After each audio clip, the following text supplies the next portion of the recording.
Buenas tardes, se escucha bien, ¿verdad?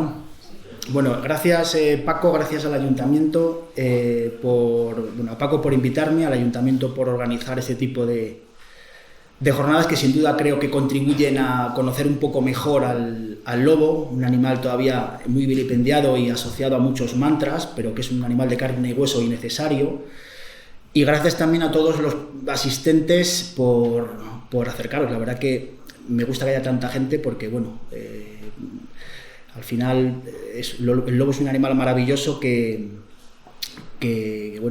llena las salas en este caso, ¿no? De lo cual me alegro. Bien, voy a hablar sobre todo de situación y conservación, pero para hablar de situación y conservación voy a hacer un pequeño resumen de cómo han sido las tendencias históricas o lo que sabemos de las tendencias históricas de los lobos en la Culebra. Todos o casi todos sabéis dónde está la Sierra de la Culebra, pero me parece apropiado hacer un análisis introductorio de dónde estamos y por qué la Culebra ha sido un territorio donde los lobos nunca han desaparecido. Pensad que los lobos han desaparecido de gran parte de Europa, han desaparecido de Norteamérica. El peor momento histórico desde un punto de vista demográfico fue la década de los 70, cuando el lobo casi desaparece de muchos sitios, y la Culebra, o al menos el occidente de la Culebra, siempre tuvo lobos, ¿no? Entonces eso es algo muy importante, teniendo en cuenta pues como digo, que esta especie casi desapareció de toda Europa, ¿no? Quedaron lobos en el cuadrante noroccidental de la península ibérica, en Sierra Morena, en el centro de Italia, en Grecia y nada más. O sea que en Europa quedaron extinguidos, ¿no? Bueno, todos sabemos dónde está la Culebra. Es una zona ubicada en el noroeste de Zamora, en una zona a caballo entre la España mediterránea o la Iberia mediterránea y la Iberia atlántica. Eso favorece que haya plantas y animales de ambos contextos. Es una zona de transición biogeográfica, ¿vale? Fijaros dónde está la Culebra y fijaros que está, bueno, pues entre la España, donde hay hayas, hay abedules, hay culebras víboras de Seoane y la España más continental, más mediterránea, donde hay víboras hocicudas o hay alcornoques, ¿no? Entonces, la Culebra está en una encrucijada biogeográfica, son las montañas más sureñas de la cordillera cantábrica, ¿vale? De hecho, cualquier animal, un oso, un lobo, puede ir saltando de montaña en montaña desde Villar de Ciervos hasta Omaña, o hasta Villablino o hasta Somiedo, ¿no? La Culebra, como sabéis, es un accidente geográfico y está dibujada entre 4 comarcas naturales: Sanabria, Carballeda, Aliste y la comarca de Tábara. Bueno, aquí tienes algunas pinceladas de lo que fue la Culebra, ¿vale? La Culebra sin intervención humana, sin pastoreo, sin ovejas, sin cabras, sin fuego para modelar la vegetación o sin fuego para crear pasto y sin población humana. Hubiera sido un robledal con alcornoques, con álamos temblones y con... lo que pasa que históricamente pues, los humanos que se han asentado en la Culebra pues, han sido ya los propios pobladores de los castros prerromanos, de los zoelas que poblaban los altos de la Culebra, pues ya criaban ganado y ese ganado pues, necesitaba espacio, necesitaba terreno. El fuego fue poco a poco modelando el paisaje, la vegetación original se fue transformando porque hacía falta combustible, hacía falta madera para construir. Y el ganado, en este sentido, el ganado ha modelado gran parte de la vegetación de la Culebra durante siglos, ¿no? Ahí tenéis ovejas castellanas negras y blancas. Sabéis que las negras eran las ovejas tradicionales de este territorio. Lo que pasa es que las ovejas blancas fueron introducidas en estos rebaños porque eran más grandes, producían más corderos y producían lana blanca, ¿no? La lana negra al final ibas vestido de negro o de negro, ¿no?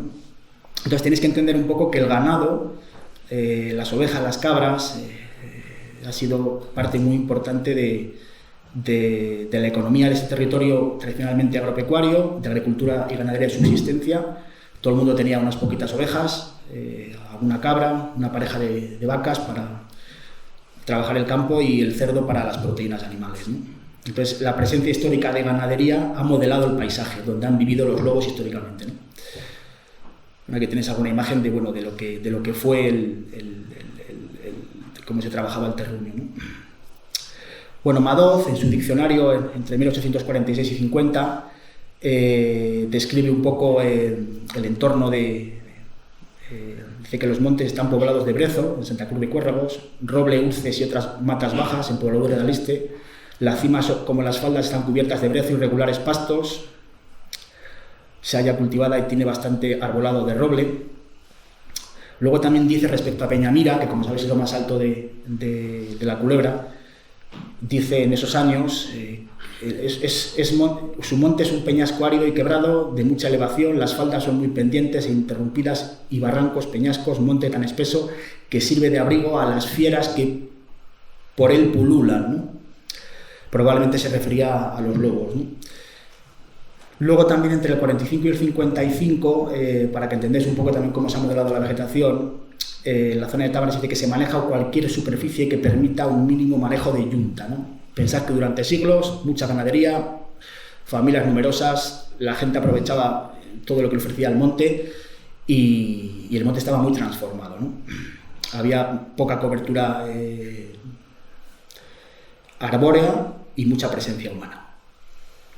Aquí tenéis un poco cómo quedó el paisaje, es el río Manzanas, los brezales que tenéis en la Culebra, que es un hábitat fantástico para los lobos, pues es el resultado de la alteración histórica de los robledales. En estas laderas habría probablemente robledales, en las umbrías y encinares en las solanas. Lo que pasa que después de siglos quemando, el suelo está muy empobrecido y cuando la gente se fue a las ciudades se matorralizó todo, ¿no? Entonces eso es un poco, refleja un poco cómo ha sido es una foto fija de lo que ha sido, ¿no? La presencia humana y el modelado de la vegetación, ¿no? Bueno, aquí tienes una foto que la encontré en Maide también, ¿no? Bueno, en ese contexto el lobo ha sido un animal molesto. La gente vivía de la ganadería. Pensad que las familias tenían 8 ovejas, 4 cabras, como os he dicho, la pareja de bueyes.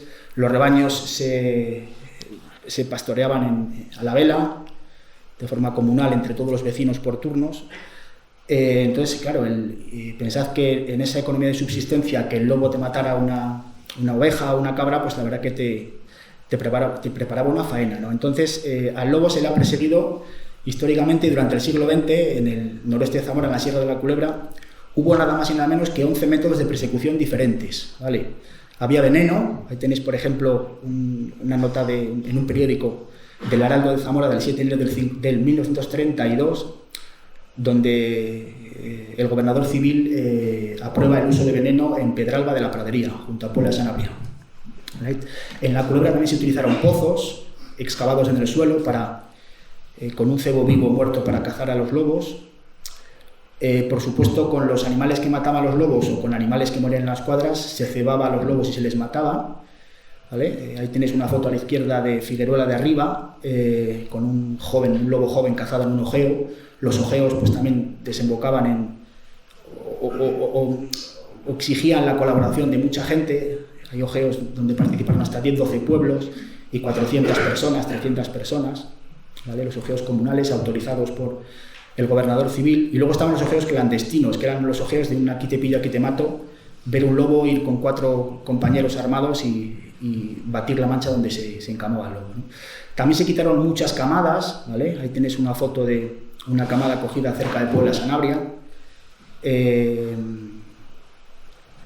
Por supuesto se utilizaron cepos, pero los cepos no fueron muy generalizados porque había mucha gente en el campo, había muchos tobillos moviéndose por el campo, había muchas patas moviéndose por el campo, había mucha ganadería y poner un cepo era un peligro para la gente y para los animales domésticos. Entonces los cepos se utilizaron puntualmente y no de forma generalizada. De hecho tampoco había muchos cepos loberos, esta es una excepción, es un cepo utilizado en Puebla de Sanabria para los lobos, pero normalmente eran garduñeras, eran cepos de menor tamaño, ¿no?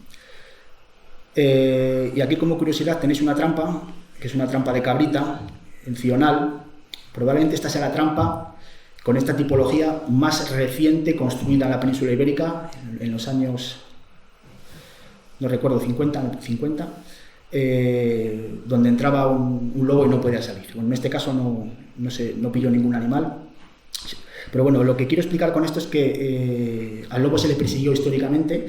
También quiero decir, y esto es importante, que en la Culebra no ha habido una versión histórica hacia el lobo. Yo he entrevistado a más de 300 personas en los últimos 10 años, gente mayor, y me he dado cuenta de que no hay un odio al lobo hay un respeto a la especie, la gente sabe que con manejos ganaderos, con mastines o guardando los animales por la noche no hay ningún problema.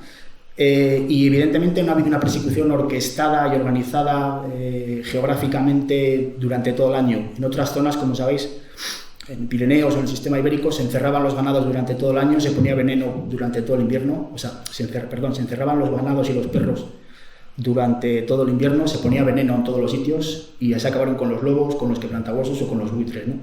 Aquí la persecución no fue intensa, fue una persecución constante, pero no ha sido una persecución organizada, y eso probablemente, junto con el poco uso... A ver, una de las razones por las cuales el lobo se ha mantenido en la culebra es que el veneno no se generalizó. Se utilizó veneno, pero el veneno no se generalizó, ¿vale?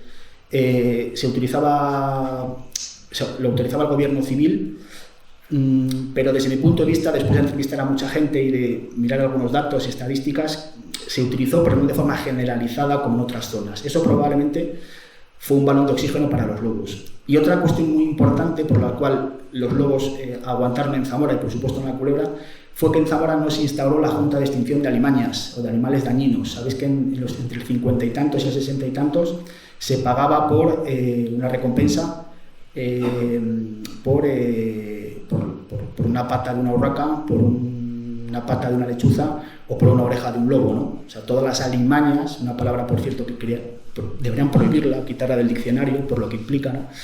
Se pagaban, ¿no? Se pagaba por ello. Y en Zamora, por diferentes motivos, fue una provincia donde no se instauró la Junta de Extinción de Alimañas. Es cierto que las sociedades de cazadores y las sociedades de ganaderos intentaban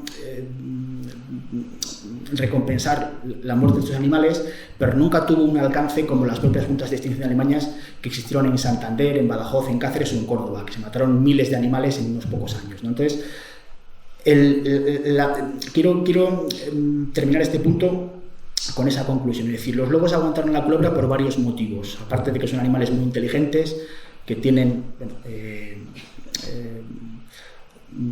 el veneno, desde mi punto de vista, no se generalizó, la Junta de Extinción de Alimañas no se implantó en la provincia, y luego probablemente el relieve ondulado y la comunicación con otras poblaciones de lobos también permitió el flujo constante de ejemplares. Pensad lo que os he dicho antes, ¿no? Son zonas montañosas y al final los lobos pues, se mueven y colonizan las zonas donde han podido morir otros ejemplares, ¿no? Entonces eso explicaría la presencia histórica de lobos en Zamora, ¿no?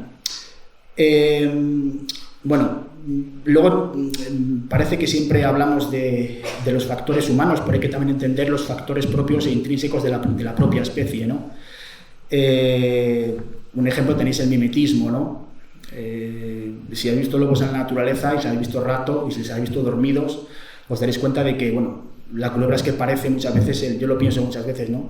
Parece la cuna de los lobos, ¿no? Porque si os dais cuenta las tonalidades que tienen en la cabeza, en las patas, en el cuerpo, en realidad, por ejemplo, el leonado, el color leonado de estos bichos perfectamente se camufla con las carqueisas secas o con las piedras ferrosas del suelo. El color gris se puede también camuflar con las pizarras.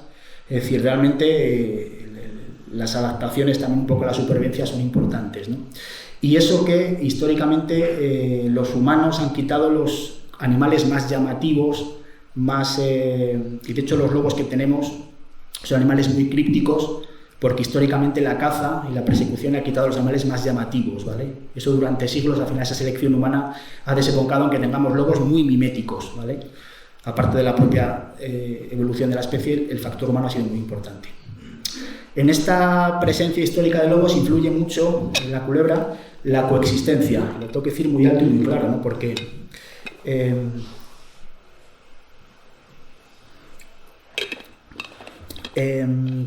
los pastores son más que pastores, son personas que tienen un conocimiento tremendo de su rebaño, de la ecología del lobo, son verdaderos veterinarios, ¿no? Con una navaja te pueden arreglar una pezuña de una oveja. Y la presencia histórica de gente con los rebaños ha favorecido mucho la coexistencia y esa falta generalizada de agresión hacia el lobo, ¿no? Es decir, al lobo se le tolera, como os digo, la gente es consciente de que los lobos están ahí, se le habla con mucho respeto. De hecho, hacer la prueba, si vais por la Culebra o por alguna zona del noroeste de Zamora, y habléis con alguien mayor, os dirá que he visto ciervos, he visto jabalíes y he visto el lobo, ¿no? Es decir, es como un animal, con un artículo, el lobo, ¿no? Es algo importante, ¿no? Entonces, esa coexistencia y esa permanencia de los lobos históricamente también se debe por supuesto, a la presencia de carroñas, de ovejas. Pensad, si hay muchas ovejas, hay muchas carroñas que se tiraban al campo y que las aprovechaban los animales, los lobos, y luego la coexistencia también, ¿no? Los lobos también han sobrevivido gracias a los mastines, ¿no? Los mastines son una herramienta maravillosa para la coexistencia con este depredador, ¿no? De hecho, en las explotaciones que tienen mastines, pues es bastante raro que los lobos depreden sobre los rebaños, ¿no? Entonces, aunque se les ha perseguido, también ha habido, por otro lado, una coexistencia muy importante en forma de pastoreo tradicional, en forma de perros mastines, de collares, las famosas carrancas, que hay tantas tipologías como artesanos, para proteger el cuello de los mastines. Sabéis que los mastines de por sí tienen una doble papada, ¿no? Para que el lobo, si le muerda la papada, no le muerda ni la tráquea, ni la glotis, ni la yugular. Pero además van protegidos con carrancas, ¿no? Entonces, y luego además esa coexistencia además se ha materializado pues, en corrales con un montón de tipologías, ¿no? Con materiales artesanos, piedra, madera, ramas, brezo, es decir, incluso fijaros, esto es muy interesante porque corrales tenéis en muchos sitios, ¿no? De la geografía española, ¿no? Pero corrales para proteger los perros, en ocasiones los perros pueden matar los lobos pueden matar a algún perro. Bueno, pues también en la culebra también hay algo que yo no conozco y he preguntado a mucha gente, muchos autores que trabajan con estos temas. Bueno, pues hay incluso hasta estructuras para proteger los perros durante la noche. Bueno, hay un episodio importante también en esa evolución histórica que estoy contando de los lobos en la culebra, que son las repoblaciones de pinares. La culebra, en 1940 y tantos, en el 42, es declarada por el Instituto Forestal Nacional como zona de urgente repoblación, ¿vale? Había riesgo de erosión, de ese proceso histórico de deforestación, del fuego, de la constante presencia de ganado, había riesgos de erosión y, al igual que otras zonas españolas, se declara zona de urgente repoblación. Y se plantan pinos, se plantan hectáreas y hectáreas de pinos. De hecho, muchos de los pinos que se han quemado el año pasado proceden de esas repoblaciones históricas, pinos que tenían 80 años y demás, se plantaron en los 50, en los 60, ¿no? Evidentemente yo prefiero que hubiera robledales, que hubiera encinares por varios motivos, porque los pinos al final no dejan de ser un cultivo forestal, son exóticos aquí, pero a los lobos les vinieron muy bien por dos motivos, ¿vale? Por un lado, cuando se plantan pinos se prohíbe el pastoreo, ¿vale? Imaginad un rebaño de cabras, un rebaño de ovejas en un pinar, podían pisotear, podían morder los pinos nuevos y al final eso no era viable, había que proteger como fuera los pinos porque era una cuestión de Estado, ¿entendéis? Entonces los pinos se plantaron y se prohibió el acceso de ganadería. Entonces, y además se prohibió el acceso de ojeos a esas zonas, ¿vale? Entonces, quedando exentos de ojeos al lobo en esas zonas y quedando exentos de pastoreo, quedaron zonas muy tranquilas para los lobos. De hecho, esas pimpolladas, esos pinares jóvenes muy espesos, sirvieron incluso para reproducirse a muchas lobas durante esos primeros años, ¿no? Insisto, no defiendo los pinares, ¿vale? Y más después de lo que hemos vivido el año pasado, pero en este caso a los lobos les vinieron bien, ¿vale? Hombre, hubiera sido un problema que hubiera habido eucaliptos. Los eucaliptos no se plantaron en la culebra porque las especies que se manejaban en aquellos años, los 50, 40, no aguantaban las heladas, ¿vale? Entonces se plantaron otras zonas, aquí se plantaron pinos. Y esto ha desembocado en el paisaje que tenemos actualmente y que es el hábitat de los lobos en la culebra, ¿no? Pinares de repoblación, matorrales extensos, ¿vale? Relieves muy abiertos. Pensad que la culebra pertenece al macizo espérico, que son las montañas más viejas de la península ibérica. Lo más alto de la culebra son 1.243 metros, que es Peñamira, y eso hace pues que sea un sitio además bueno para observar a la especie porque tienes zonas muy abiertas, con relieve que te permite coger altura. Hay un montón de pistas y de cortafuegos. Los lobos se mueven mucho por pistas y por cortafuegos por un tema de ahorro energético y sobre todo por ahorro energético. Además van más rápidos y eso hace que la culebra pues, sea un sitio pues, donde observar lobos en la naturaleza es difícil, pero bueno, esas condiciones favorecen la observación. Bueno, llegados a este punto nos encontramos que en 1973 la gente se ha ido a las ciudades, se comienza en las ciudades, hay muchos pinares de repoblación, el matorral comienza a colonizar los suelos históricamente quemados, tenemos matorrales en muchas zonas, tenemos pinares de repoblación, tenemos éxodo rural, pero tenemos solamente jabalíes, pocos, y tenemos corzos y pocos. Entonces, en aquellos años, en el año 73, se declara la Reserva Nacional de Caza de la Culebra. Se declaran un montón de reservas nacionales en España. Somiedo se declara en el 60 y tantos, y se declara por el oso, ¿vale? Reserva Nacional de Caza del Oso, ¿no? La culebra se declaró por el corzo, ¿vale? Se declaran, como os digo, muchas zonas, Mampodre, Fuentes Carrionas, Gredos, Urbión, La Demanda, etcétera, ¿no? Entonces, una de las medidas que se toman en la culebra es traer ciervos de Castilla-La Mancha y de Andújar. Se traen ciervos de Sierra Morena, de una finca del Estado, y se traen ciervos de otra finca del Estado, de los Montes de Toledo, de Quintos de Mora. Se sueltan ciervos en diferentes sitios con una suelta blanda, es decir, hay un periodo de aclimatación previo, y después de unas semanas, unos meses de aclimatación, les abren las puertas y se escapan, se van al campo, les liberan. También se sueltan jabalíes, ¿vale? Poquitos, pero se soltaron jabalíes. Esto no lo sabe mucha gente, pero es así, ¿no? Porque la población de jabalíes históricamente pues, había sufrido la presión humana. Hay una frase que me dijo un señor de Villar de Ciervos, cuando le entrevisté hace años, me dijo que aquí no había una mata para atar un burro, ¿no? En referencia a los 40, ¿no? No había una mata para atar un burro, es coloquial, ¿no? Y eso refleja pues, que no había apenas matorral, y claro, el jabalí necesita matorral, entonces el jabalí, en parte, pues, aparte de las enfermedades, pues no tiene refugio. Entonces, el éxodo rural, la matorralización, las sueltas de jabalíes y de ciervos en la culebra favorecieron la recuperación de la comunidad multipresa que ahora mismo alimenta a los lobos de la culebra, ¿no? También se soltaron gamos, ¿vale? Lo que pasa es que los gamos en unos pocos meses, semanas, meses, desaparecieron, ¿vale? He escuchado que incluso aguantaron algunos en la zona amarilla hasta 6 meses después de las liberaciones, pero los gamos desaparecieron por varios motivos, no aguantaron, los soltaron en el entorno del lago Sanabria y en la Sierra de la Culebra. Entonces, lo que quiero con esto es explicaros que los lobos históricamente en la culebra han comido ganado, ¿vale?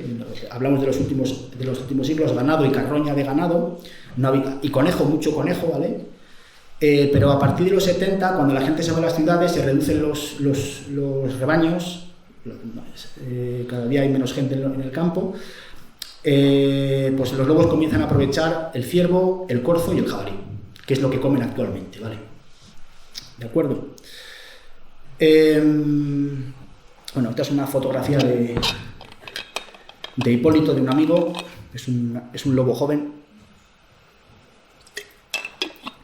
Los lobos jóvenes, como veis, son muy grisáceos, tienen poco contraste cromático entre el lomo y el vientre. Quizás una estrategia para pasar desapercibidos y para no tener enfrentamientos con otros lobos pues más dominantes por el contraste de colores y tal. Además es un bicho estrecho. Bueno, son bichos que, bueno, la mayoría de ellos no llega al año de vida, ¿no? De hecho, bueno, lo aprovecho para contar en general. En España no hay datos al respecto, no conozco datos, pero por ejemplo hay datos en Norteamérica y en otras zonas que la media de edad de los lobos es 5 años, ¿no? ¿Vale? Si tenemos en cuenta que las lobas pueden quedar preñadas y los lobos pueden reproducirse entre los 2 y los 3 años, fijaros de entrada los años que tienen en general, o la franja de tiempo que tienen en general para reproducirse, ¿no? Esto en poblaciones donde se les caza y donde no se les caza. Pensar que en la naturaleza es difícil, puede tener accidentes, peleas intraespecíficas con otros lobos, aunque la causa principal de mortalidad es la persecución, como luego veremos, ¿no? Bueno, aquí tienes alguna imagen también de la culebra. del hábitat del lobo, que utilizan cortafuegos, pinares, las vaguadas más frescas. Bueno, esta imagen también tiene un mensaje, porque en ocasiones, bueno, pues vemos en la prensa de que hay muchos jabalíes y que los jabalíes, bueno, son un problema para la agricultura. Bueno, pues tenemos un aliado, ¿no?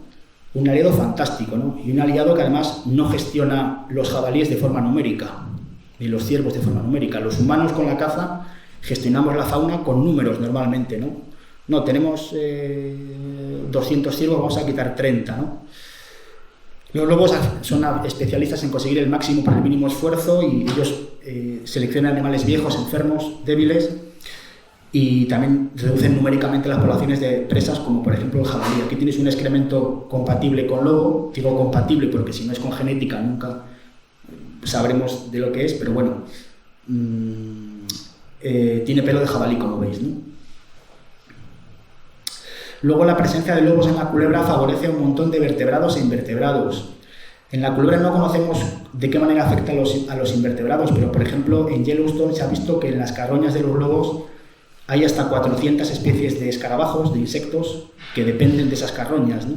En la culebra los lobos favorecen la alimentación de los buitres leonados, de los buitres negros, del águila real, del zorro, del milano real, y una carroña, pues también o un grupo de huesos también aporta carbonatos, fosfatos, colágeno a un montón de animales. Pensad que estamos en la España ácida y que los huesos al final son un recurso importante pues, para el desarrollo del propio esqueleto del animal, y lo aprovechan un montón de animales, ¿no? Los huesos, o sea, una cuerna o cualquier hueso que encontréis por el campo, fijaros que está roído de muchos animales que los aprovechan, ¿no? Para incorporar a su metabolismo esos carbonatos y fosfatos, ¿no? Bueno, deciros que los lobos, con los datos que tenemos, han estado presentes en la culebra históricamente, ¿vale? Aquí se ve más o menos la persecución histórica, cómo ha influido, cómo se han reducido más o menos las poblaciones de lobos.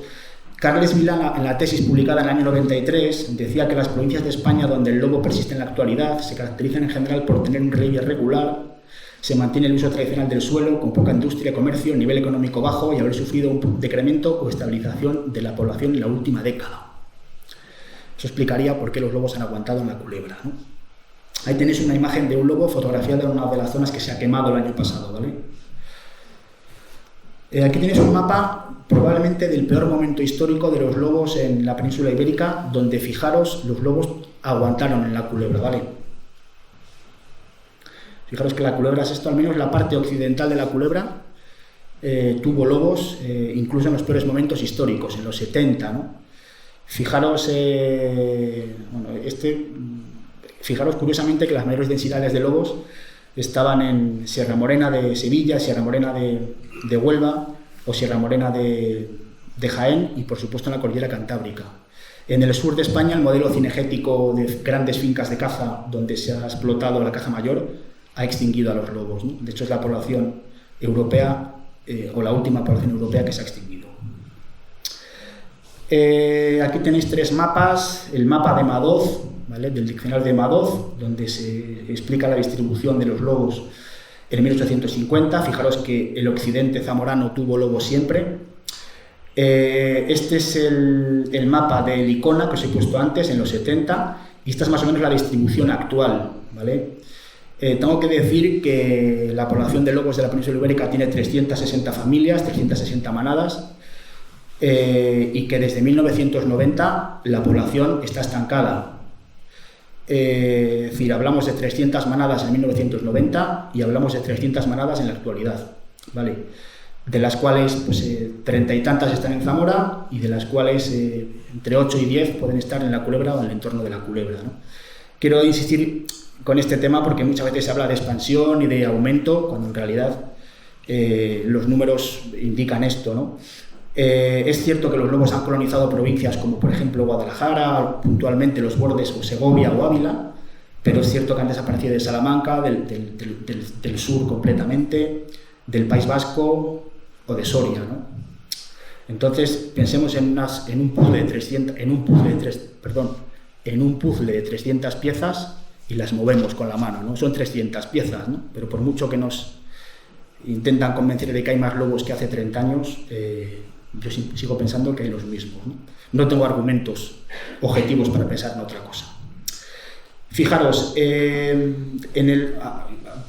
también hablando un poco de este tema, a mediados del siglo XIX el lobo ocupaba todo el noroeste zamorano, pero fijaros, entre 1855 y 1859 se mataron 193 lobos en la provincia de Zamora, ¿vale? O sea, en esos 5 años se mataron 193 lobos. Un artículo publicado por Rico y Torrente en Galenis. Y luego, para terminar con esta introducción, en 1930, Carlos Crestal y Alberto Segovia elaboraron un informe sobre el lobo en España y fijaros que detectaban el lobo en Ferreras de Abajo, en Tábara o en Villar de Ciervos, ¿no? O sea, esto fortalece la idea de que el lobo siempre estuvo presente en este territorio. Bueno, los datos que tenemos de los censos oficiales pues no hacen pensar en un aumento exponencial o en un... desde luego, fijaros, hay 4 trabajos o 5 trabajos de referencia. En el 90, el censo de Licona, donde se habla de 6 grupos seguros y 2 probables. Es cierto que las metodologías han sido diferentes, pero hablamos de lo mismo en realidad. En el 94 había, según Barrientos y Vilá, en la Culebra 6 grupos seguros y 2 probables.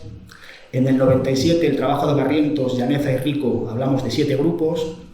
Y luego en el 2000 o en el 2014, según los trabajos encargados por la Junta de Castilla y León, hablamos probablemente de 8 grupos que se reproducían dentro de la culebra, ¿no? Entonces, desde mi punto de vista, considero que se puede hablar de estabilidad, ¿vale? Al menos en los últimos 20 años, y probablemente, en términos demográficos, probablemente los lobos de la culebra probablemente actúen desde un punto de vista demográfico como fuente, es decir, en demografía se habla de fuente y de sumidero. Fuentes cuando mandan lobos a otras zonas y sumidero cuando mueren más de los que nacen, ¿no? Probablemente la culebra haya servido de fuente a otras zonas periféricas, ¿no? Hablando de mortalidad, no tenemos datos apenas de mortalidad natural en la culebra. Os pongo unas diapositivas que son muy interesantes, que son de Norteamérica, para que veáis que los lobos pueden morir por peleas con otros lobos, pero que pueden morir también por un golpe de un ciervo, por un golpe de una pezuña o por un golpe con una cuerna, ¿no? Ahí tenéis, si no recuerdo mal, los 2 lobos de arriba. El de la izquierda es un lobo que murió, tenía golpes, lo mató un ciervo. El de abajo es un golpe con una pezuña también, ¿no? Entonces, al final los lobos pueden morir también por causas naturales, ¿no? Pero principalmente la causa de mortalidad más importante es la persecución humana, ¿no? En el caso de la culebra, durante años, el lobo se ha cazado, no solo en la culebra, sino en todos los cotos alrededor de la culebra. Quiero poner objetividad en este tema. El método de caza, desde mi punto de vista, intentando ser bastante objetivo, no me parece deportivo en absoluto, porque lo que se hacía era colocar una carroña de un burro, de un ciervo o de un jabalí. Cuando los lobos entraban a comer se le ponía otra carroña y cuando la comían le ponían otra y los fijaban a un punto concreto, a escasos metros de una caseta colocada para la ocasión, y desde allí pues se le disparaba, ¿no? Vuelvo a decir que es un modelo que ha tenido muchas críticas, evidentemente en mi opinión os lo podéis imaginar, pues porque considero que se banaliza absolutamente la vida de una joya zoológica para acabar en la chimenea de un ricachón, lo tengo que decir así, ¿no? Entonces, pues me parece que los lobos tienen un montón de pruebas de conservación como para gestionarles así. Aquí tienes una imagen de uno de los lobos cazados en la culebra, transportado hasta el centro forestal para cortarle la cabeza o en función de lo que quisiera el cazador, ¿no? Me da mucha pena que estos bichos acaben así, por muchos motivos, porque no podemos gestionar los lobos numéricamente. Es un error absoluto hablar de que si hay 5 manadas o 10 manadas podemos quitar un lobo de cada manada y no pasa nada. Los lobos son animales muy complejos, tienen personalidad, tienen idiosincrasia, tienen roles, tienen cultura, transmiten información por aprendizaje y por imitación a otros ejemplares. Y acabar de esta manera, pues sinceramente me parece bueno, pues banalizar absolutamente la evolución de una joya de nuestra biodiversidad, ¿no?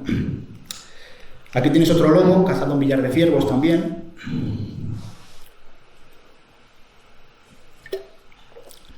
De forma legal.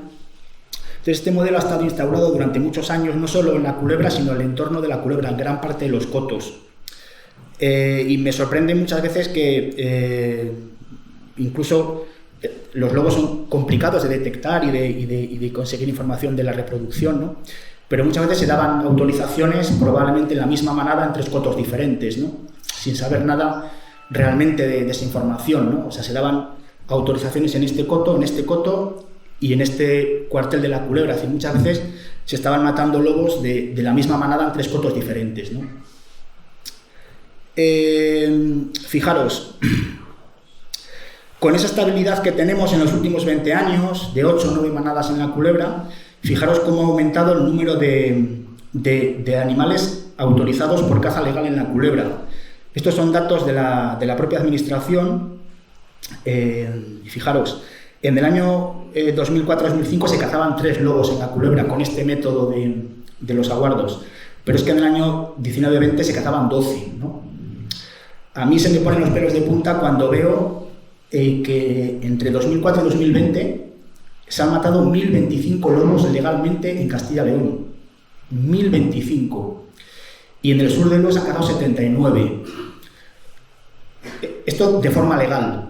Vale, hay algunos trabajos, por ejemplo, de Luis Mariano Barrientos, que estiman que por cada lobo legal se matan 7 ilegales. Vale. Esto explicaría muchas cosas, ¿no? Explicaría el por qué la población no está creciendo y explicaría los problemas que tiene a nivel genético, por ejemplo, ¿no? Esta diapositiva me la he trabajado especialmente, he intentado buscar información para convenceros de una realidad, ¿no? Fijaros, hay mucha literatura sobre cómo impacta la caza en las poblaciones de carnívoros, en este caso de los lobos, ¿no? Evidentemente, la literatura científica, que es bajo la disciplina que debemos gestionar la biodiversidad, dice otra cosa, ¿no?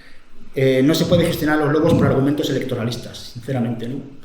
Hay que gestionarlos con argumentos científicos.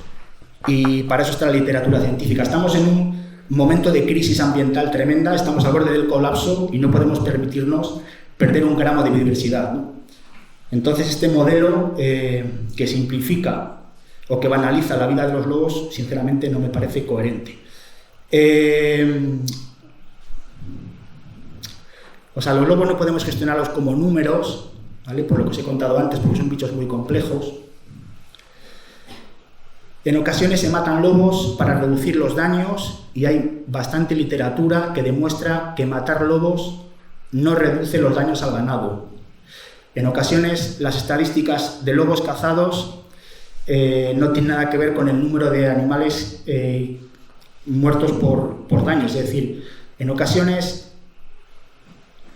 la caza no rebaja el número de bajas, sino que favorece el que haya más ataques. Imaginad un grupo de lobos que cazamos 2 ejemplares, no pueden seguir cazando corzos y tienen que ir a lo fácil, que son las ovejas o las cabras, ¿me entendéis? Muchas veces matar animales, la caza o el control, desemboca en más daños, ¿vale? Luego, en ocasiones también se dice que si autorizamos lobos legalmente, por caza legal, se va a reducir la caza ilegal, y no es así. Hay un trabajo que te dice que la sangre no puede comprar la buena voluntad. Permitir la caza legal incrementa el furtivismo en los grandes carnívoros. Si en un coto tú le das un precinto de lobo, pues a lo mejor te matan 2 lobos con ese precinto, ¿no? Pero si no le das ninguno, es más difícil que te maten alguno, ¿no? Hay un trabajo publicado el año pasado por biólogos españoles, ¿no? Por Mario Quevedo, Alberto Fernández Gil. La gestión letal de los lobos, la caza, puede frenar la recuperación de la población de los lobos ibéricos. Este es un trabajo, el último, publicado hace 15 días, por Isabel Sarado, Carles Vilá y más autores españoles, la población española de lobos, la población ibérica sigue perdiendo diversidad genética. Los lobos no pueden ser todos iguales. Si son todos iguales, frente a un cambio, se extinguen. Tiene que haber variabilidad, tiene que haber rubios, morenos, pelirrojos, altos, bajos, gordos, con ojos azules y con ojos verdes. Entonces, al final, esa variabilidad genética favorece las adaptaciones a los cambios ambientales. Y la caza está generando esa simplificación de la genética, de las adaptaciones, ¿no? Entonces, tenemos argumentos suficientes para plantearnos otro modelo de gestión. Os recomiendo este libro, ¿vale? El despertar del lobo 8. Os daréis cuenta de que los lobos son mucho más que animales que se gestionan numéricamente. Son animales complejos, con personalidad, con idiosincrasia y con roles, ¿no? No podemos gestionarlos numéricamente. Bueno, en la culebra, como os digo, una de las ventajas que tiene es que es una zona donde hay mastines y donde hay bastante tolerancia y apenas hay daños en general, ¿no? Desde mi punto de vista, por ejemplo, de acuerdo con los datos de la Junta, en el periodo 2011-2017, los lobos generaban unos 9.000 euros en pérdidas anuales en la culebra. En 2020 casi aumentaron a 48.000 euros y en el 2021 26.000 euros. Desde mi punto de vista, creo que es asumible completamente con el dinero público indemnizar los daños de los lobos. Creo que no son datos, desde un punto de vista económico, exagerados. Y bueno, también es cierto que estos datos también reflejan la realidad de algunas explotaciones que no tienen métodos de prevención, ¿no? Entonces, muchas veces a lo mejor hay 2 explotaciones donde los lobos están picados porque no tienen mastines y son daños reincidentes, ¿no? Pero de forma global, el lobo coexiste perfectamente con la ganadería alimentándose de presas silvestres, ¿no?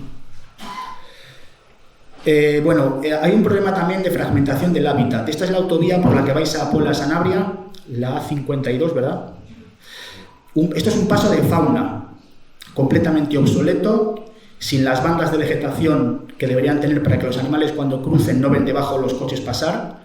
Si vais de Monbuey a Puebla Sanabria hay 3 pasos y veréis que están los 3 obsoletos, aunque desde algunas asociaciones de defensa de la naturaleza se ha solicitado información y se ha pedido información al Ministerio de Fomento. La respuesta ha sido que estaba todo correcto, cuando en realidad hay un goteo constante de atropellos en esta autovía, un goteo constante de atropellos de lobos. Pensad que esta autovía pasa por la culebra, justo por encima, y además es una zona con bastante densidad, y los atropellan por 2 motivos: porque la valla está obsoleta, tiene un montón de agujeros, y porque es una autovía que tiene 20 años y no tiene mantenimiento. Entonces los lobos se meten dentro y hay un constante goteo de atropellos por este motivo. Fijaros, imaginad por ejemplo que sois un lobo y que tenéis que atravesar, por ejemplo, desde Villar de Ciervos hasta Monbuey. Aparentemente, no sé si habrá 7-8 kilómetros en línea recta. Eso lo cruza un lobo pues en un rato, ¿no? Cuando van al trote van a 8 kilómetros por hora normalmente, ¿no? 9 kilómetros por hora, 10 kilómetros por hora. Pero fijaros que en ese mapa, si le metemos un aumento, vemos que hay una fragmentación del hábitat muy importante, ¿no?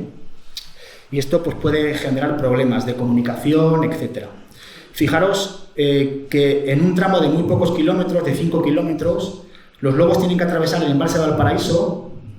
Los lobos pueden nadar. De hecho, en Norteamérica los lobos, hay algunas zonas que pasan de islas a islas en el mar, ¿no? Pero bueno, es una barrera. Pero además tienes el tren de alta velocidad, tienes la carretera nacional y tienes además la autovía, ¿vale? Esto es lo que se llama fragmentación técnica o efecto sinérgico, una acumulación de barreras que limitan el movimiento y que necesitan un aprendizaje. Por ejemplo, en Norteamérica se ha visto en la Transcanadiense, que es una autovía muy importante con muchos carriles, que los lobos tardaron hasta 4 años en aprender a cruzar, ¿no? Imaginad este modelo de caza que está matando lobos arriba y abajo y que buscan los animales más grandes porque son los que mejor quedan encima de la chimenea. Esos animales tienen mucha experiencia porque han cruzado muchas veces. Si no están, ese comportamiento de paso probablemente no se transmita a los ejemplares de la manada, ¿no? Es decir, ese aprendizaje lo estamos limitando también, ¿no? Bueno, aquí tenéis una de las... esto es un paso de fauna en el tren de alta velocidad. Bueno, tengo que decir que los lobos lo utilizan bastante en este caso, ¿vale? Están utilizándolo bastante, pero bueno, porque es el paso de fauna, o sea, porque es el tren de alta velocidad, porque no tienen que atravesar ni los embalses, o sea, este tramo atraviesan únicamente el tren de alta velocidad, ¿vale? Lo están atravesando. Bueno, los lobos también mueren por otros motivos. En la Culebra, esto es del año pasado, de abril. Luego hay otro dato en el 2015. En ocasiones mueren por lazos. No sabemos si lazos que son para matar a los propios lobos o para conseguir carne de ciervo. Entonces, bueno, pues cuando un ciervo cae en un lazo, pues el lobo puede ir a matar a ese ciervo, a comer ese ciervo y puede caer en otro lazo, ¿no? De eso es probablemente lo que pasó en el último de los lazos que se encontraron en la zona de Manzanal de Arriba, si no recuerdo mal, el año pasado, ¿no? Evidentemente está prohibido, pero bueno, se sigue utilizando en ocasiones, ¿no? Este es un lobo también cazado en el entorno de la Culebra, un animal grande que tenía 4 kilos de contenido intestinal de corzo. En la caza del corzo es un momento muy delicado porque en ocasiones se matan lobos ilegalmente, lógicamente. Bueno, tengo que decir que los lobos ya no se pueden cazar desde septiembre de 2021. Tienen otro estatus legal y su caza está prohibida, ¿no? Esta es una foto de hace unos años. Bueno, pues unos cazadores de corzo estaban intentando matar a un corzo y bueno, entró un lobo, le mataron y suerte que estaba el Seprona por allí y denunciaron a los cazadores, ¿no? Bueno, hablando del hábitat de la culebra, el hábitat tiene muchos problemas de conservación, muchos. Aquí tienes un cielo abierto de pizarra, las empresas han explotado la culebra, han sacado pizarra, han dado de supuesta quiebra y se han ido y han dejado el agujero para todos, para el disfrute de nuestros hijos y nuestros nietos. Esto no se puede permitir, ¿no? O sea, un agujero, esto es en boya, ¿no? Esto es un... no sé, me parece, no sé cómo denominarlo, ¿no? No tengo palabras para explicar esto, ¿no? O sea, dejar un agujero después de la minería extractiva a cielo abierto, esto no se recupera además, ¿no? Porque además hay tanta compactación y tantos materiales encima que no sale nada, ¿no?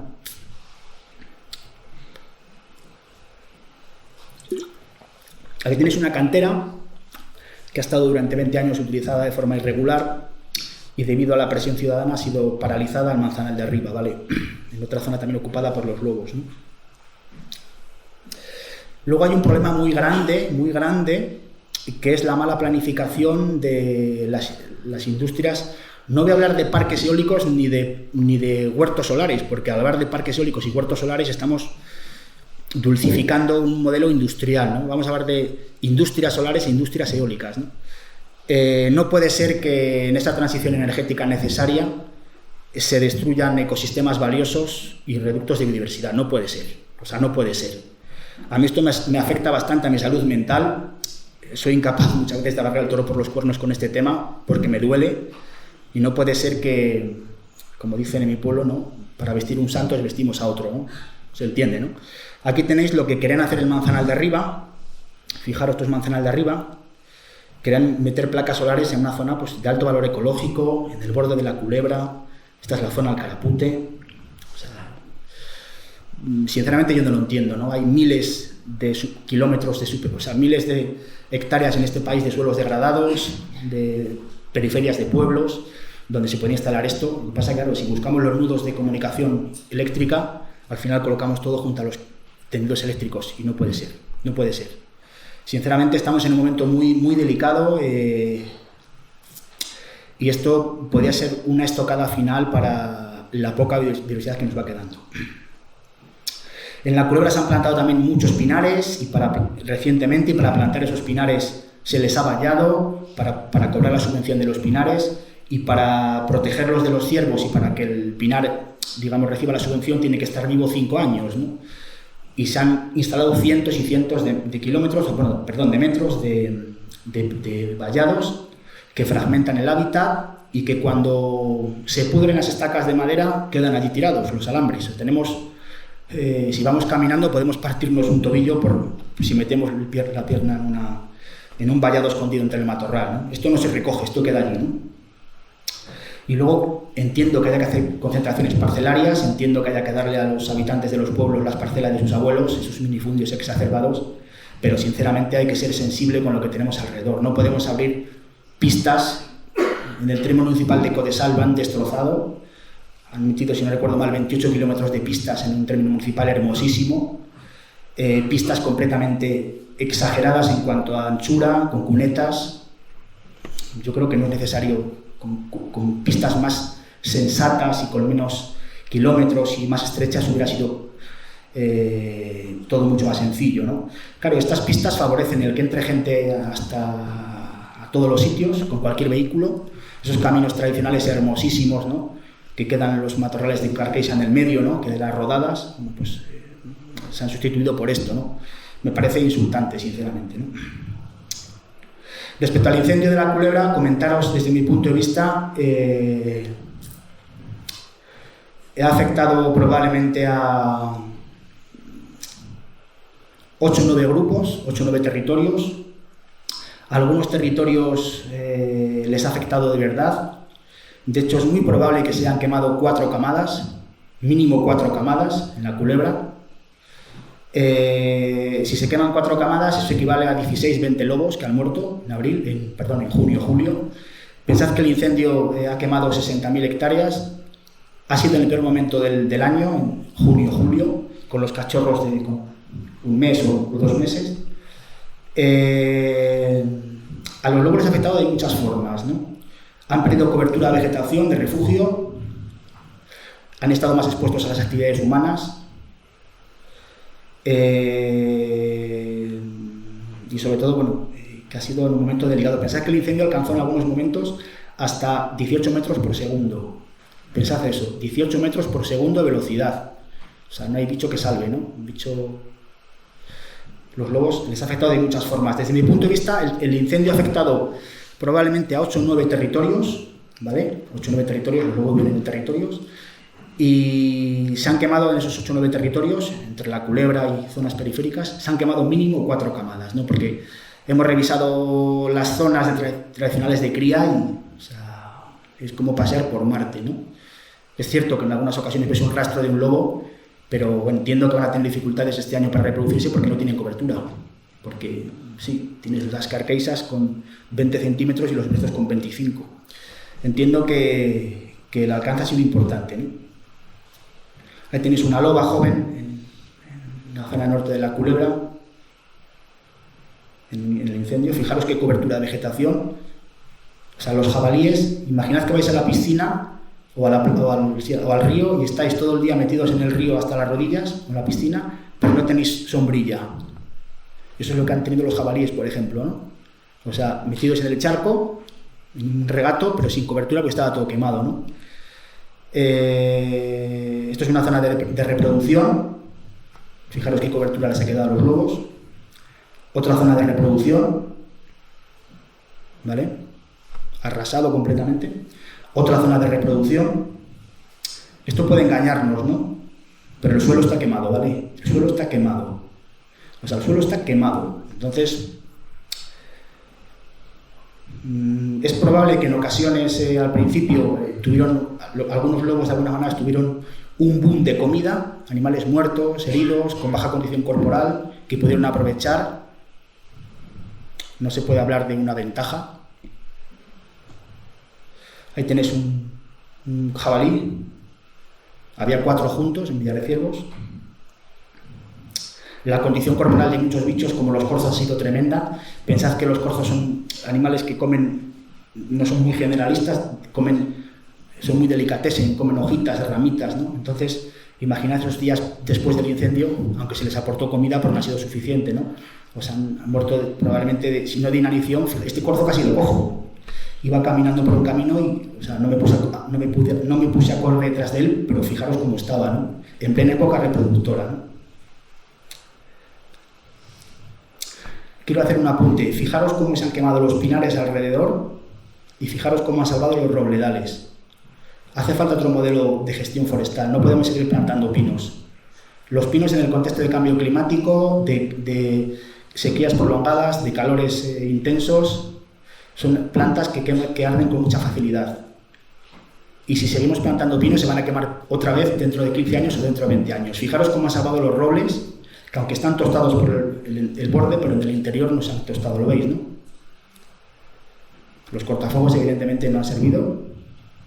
Hay que cambiar las políticas forestales, adaptarlas al cambio climático. Y luego, bueno, pues esto es una de las cosas que ha pasado también en la Culebra, ¿no? O sea, después de todo lo que ha sufrido la fauna, hemos sido testigos de que se han cazado corzos a 1 kilómetro del borde del incendio. Yo lo he visto con mis propios ojos, con 20 personas observando fauna. Hemos tenido delante a personal de la administración con 3 cazadores cazando un corzo delante de nuestros morros, no a 1 kilómetro del borde del incendio. Señores, a 1 kilómetro de un borde de un incendio de 60.000 hectáreas. Pero bueno, tendríamos que dejar que los animales ocupen las zonas quemadas y que se recuperen, ¿no? Sabéis que la Culebra es una zona de referencia para el turismo lobero. A nivel europeo es el sitio de referencia donde más gente viene a ver lobos desde hace 20 años. Hay más zonas a nivel internacional, pero la Culebra es un sitio de referencia. Incluso ya la propia administración o la Diputación o la Junta ya lo meten en sus folletos, en sus catálogos. El lobo es un símbolo ya para la provincia, genera mucha riqueza en el noroeste de Zamora. Hay casas rurales. Por ejemplo, vimos hace años que Beniata, una casa rural de San Pedro de las Herrías, tenía hasta el 90% de sus visitas, por gente que iba a ver lobos. O sea, 9 de cada 10 personas que dormían en esa casa rural era por el lobo. En el Remesal, en Villarretiros, que le conoceréis, pues el 50% de la gente que dormía en un estudio que hicimos era por el lobo. Esto es Casa Aurea en Boña, esta es la habitación del lobo. Y esto ha generado una riqueza importante. Cuando se cazaban los lobos en la Culebra, la caza del lobo en la Culebra generaba, en el mejor de los años, o en los últimos 40-45.000 euros, ¿vale? Hay un estudio del Gobierno de España, publicado en 2017, que estima que en la Culebra son más de 3.000 personas las que visitan la zona con el objetivo de ver lobos en naturaleza. Y eso genera en términos económicos 1,8 millones de euros.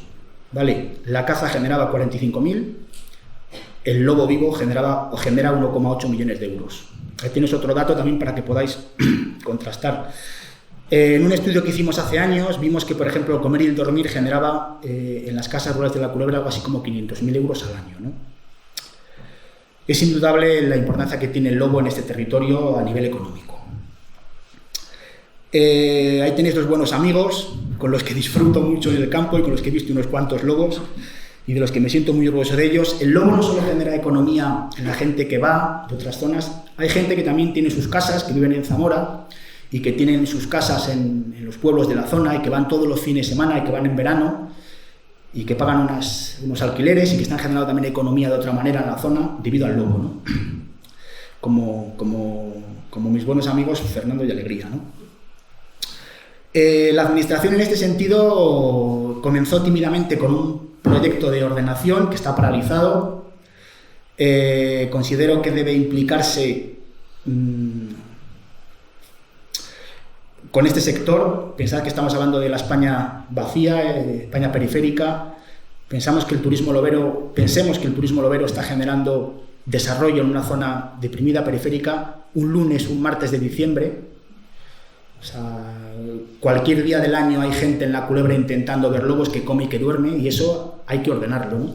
Y hay que tomárselo en serio, ¿no? El turismo todavía no está ordenado, aunque tiene 20 años de vida, no está ordenado y no hay demasiado interés por ordenarlo. Y eso genera impactos, ¿no? Genera acumulaciones de gente en determinados puntos, genera que la gente entre muy rápido a los puntos de observación y atropelle animales como esta víbora hocicuda, que es una joya cada día más amenazada. O genere, por ejemplo, que la gente que va a ver animales, lobos, pues te llene todo el suelo de colillas, o te corte las ramas de un castaño que tiene delante porque no ve con el telescopio en vez de moverse 1 metro a un lado, ¿no? Este tipo de cuestiones hay que ordenarlas, ¿no?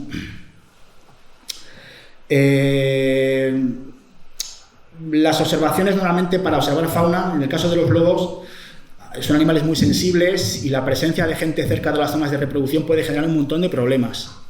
habituación, molestias, estrés, cambios a otra zona, traslados, etcétera, etcétera. Imaginar un grupo de observadores todas las mañanas y todas las tardes a 400 metros de una zona de reproducción. O sea, los lobos tienen estrés, pueden cambiar a otro sitio, ¿no? Es decir, no puede ser, no puede ser. Entonces, normalmente, por ejemplo, es uno de los puntos de observación que más utilizamos. Este es el punto de observación y los lobos, bueno, suelen utilizar estas zonas mucho, incluso para reproducirse.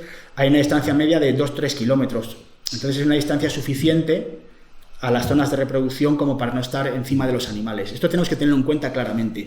Y no es algo que nos inventemos, ¿no? La literatura científica, volviendo a la literatura científica, te dice que, por ejemplo, en Portugal, con lobos radiomarcados, te dice que los lobos pueden ser susceptibles a las actividades humanas desarrolladas a menos de 2 kilómetros de las zonas de reproducción. Es decir, no es algo que me invente, hay literatura científica que va en esa dirección, ¿no? O en Escandinavia, por ejemplo, la distancia de tolerancia, distancia de la cual un lobo abandona su encame por aproximación de una persona, varía entre 47 y 488 metros. Es decir, una persona caminando hacia un lobo radiomarcado puede provocar que a 500 metros el lobo se levante. Por lo tanto, el turismo desordenado también puede generar un problema muy grande para la especie, ¿no? Hay que ser muy sensibles con esta especie. Esto es un problema que está generalizándose en los últimos años. Todo el mundo entiende que no podemos subirnos a un nido de águila real a hacer fotos a los huevos, ¿no? Porque podemos generarle molestias, ¿no? Bueno, pues las redes sociales y otra serie de factores están desembocando en este tipo de situaciones, ¿no? O sea, la gente cuelga abiertamente en las redes sociales imágenes de cachorros fotografiados no con fototrampeo, sino, bueno, la foto de abajo y de la izquierda es con fototrampeo, pero las de arriba son animales que has invadido su zona de reproducción. Es decir, te has metido en la habitación donde duermen los lobos. O sea, te has sentado en la cama donde duermen los lobos. Es decir, esto no puede ser. Entonces, cuando veamos imágenes con estas características, no podemos tampoco darle likes. Enhorabuena, qué maravilla. Tenemos que ser muy conscientes de cómo se ha hecho esto, ¿vale? Porque invadir a los lobos para conseguir una fotografía, al final, ¿qué sentido tienes? Hay miles de fotos, ¿no? Entonces, esto es un problema. Esto es un problema... además es que es ilegal, el lobo es una especie protegida y las cámaras de fototrampeo tienen que estar autorizadas. No podemos colocar cámaras donde nos dé la gana y meternos en las zonas de reproducción para que mis 500 seguidores me digan que soy un fenómeno. Eso no puede ser. No puede ser. Aquí tienes una de las fotos, por ejemplo, que cuelgo en mis redes sociales, ¿no? Bueno, pues están fotografiados a 1,5 kilómetros. No tiene calidad, bueno, pero me vale, ¿no? Refleja un poco la realidad de una especie, ¿no? No estás metido encima de su zona de reproducción, ¿no? Es decir, no vale todo, ¿no? Para ir terminando, hay un debate que ya no lo abordamos porque la caza está prohibida, pero durante muchos años era algo así como: ¿es viable cazar lobos en zonas donde hay turismo? Pues hay un montón de connotaciones negativas. No es congruente en términos económicos porque los lobos no generan demasiados daños. El turismo lobero genera mucha más riqueza que su caza, como hemos visto. La caza de ejemplares en las zonas donde vamos a observarles puede generar, evidentemente reduce el número de ejemplares. Si tenemos un grupo de 6 lobos y matamos uno por caza, nos quedan 5, ¿no? Si de por sí son difíciles de observar, el porcentaje de éxito que tenemos con los lobos está en un 30% como mucho. Y llevamos toda la vida saliendo al campo a ver bichos, ¿no? O sea que fijaros, si de por sí nos quitan lobos por caza, pues es más difícil, ¿no? Lo grave de esto es que se han estado cazando lobos en las mismas zonas donde miles de personas van a observarles, ¿no?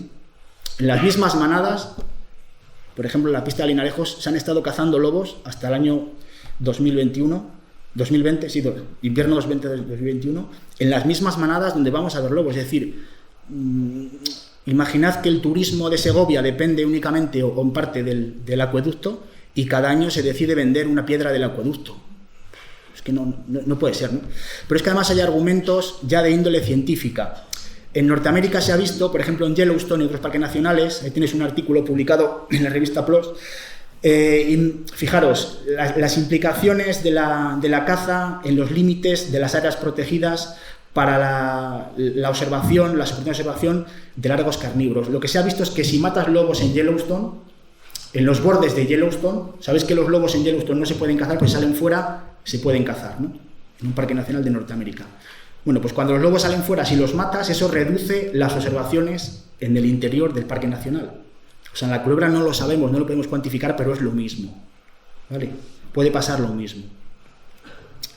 Por último, pienso que el lobo es una oportunidad, es un lujo zoológico, es una joya por muchos motivos, es un animal muy importante por muchos motivos, pero se le sigue vilipendiando constantemente en los medios de comunicación. O sea, se le acusa de ser el mal del sector primario, el responsable del éxodo rural, o en este caso la transmisión de enfermedades. O sea, no había otra foto que un lobo, ¿no? Al final, yo estoy un poco cansado de esto, ¿no? Por eso también me gusta que Paco me haya invitado, porque me parece oportuno dar otro punto de vista real, ¿no? Y objetivo, ¿no? O por ejemplo, bueno, pues otro artículo también del año pasado, del 5 del 22, ¿no?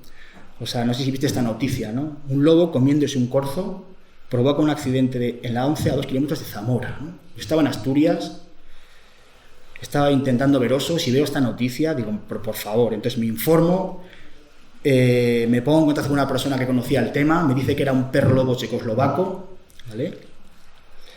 Cuelgo un post en mis redes sociales para contrarrestar esta barbaridad, ¿no? Me llaman de, no sé si era Zamora News, les dije lo que había pasado, y al día siguiente el periódico que sacó esta noticia reculó. Esto no puede ser. Todos los días con lo mismo, o sea, todos los días, ¿no? Bueno, para quedaros con buen sabor de boca, os diré que, aunque los lobos suelen vivir de media 5 años, como os he dicho, en algunas zonas, en España no lo sabemos, hay lobos que viven más, ¿no? Este, por ejemplo, es un lobo fotografiado por Hipólito Hernández, en la parte sanabresa de la culebra. Fijaros qué cara tiene, qué manos tiene, qué calcetines tiene, eso son todo canas, ¿vale? Probablemente este bicho saltara a los 10 años, ¿vale? Esto nos tiene que ayudar o nos tiene que servir para seguir trabajando por esta especie, poniéndole voz a la especie y bueno, y sobre todo trabajando la objetividad, que es lo que hace falta, ¿no? Perdonad si me he extendido un poco, pero eso os quería contar. Gracias.